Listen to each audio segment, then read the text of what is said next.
Question. So you know how restaurants have people show up from the health department and they like check to make sure everyone's doing the thing? Does that happen in hospitals? Absolutely. How often? Very often, and they do surprise visits. Good. It's called JACO. I say good. What's it? It stands for something.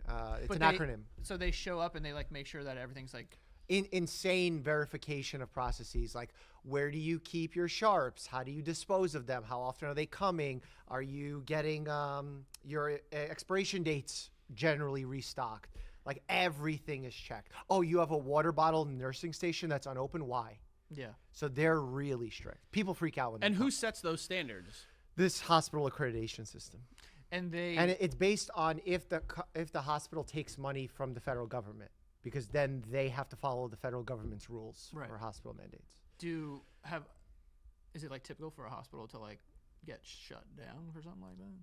Typical, no, but they definitely have to do make goods, and then they come back and check and make sure that. So things they'll are give them changed. like, this needs to be rectified in Yeah, a yeah. week, and then we'll be back. I've like worked in a pizzeria before, and when the health department shows up, it's like Pizzeria, hospital. no, wait. So but that day when if they get a heads up like a half an hour, like they're gonna be in a half an hour, then it's like all of a sudden we got to start wearing like gloves and hairnets or whatever, which you typically don't do. They surprise us.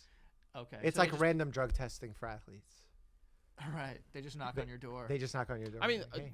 let, and then let- everyone freaks out. Jayco's here. Get the food out of here. yeah. Well, that used to happen too when I worked at Target. Like they specific food inspectors would come because a lot of the Targets had like a Pizza Hut or a Starbucks in it, and like they would just walk in the door and be like, "We're gonna check." Yeah. And I'm sure they send also surprise inspectors to some places, right? I don't know for hospitals. But just like just like as a undercover. regular consumer. oh yeah, Hmm. I'd be That would so, be better. I'd be so good at Who yeah. gets in trouble for that? I don't know, but they should be. Not you though. Not me. That's right. No. I can't get in trouble for that. Damn right. But they do make coatings for equipment in the hospital that are antibacterial coatings.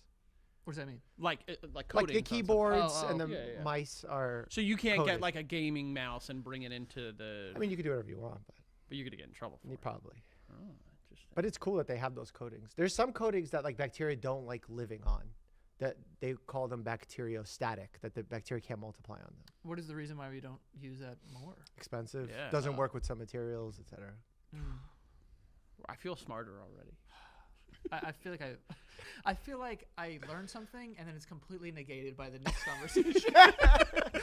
Like I can't remember anything. I just know that Frank's got like diarrhea or something. Stop. All right, I'm back for a little bit more ads. The next one being SeatGeek. Okay, SeatGeek.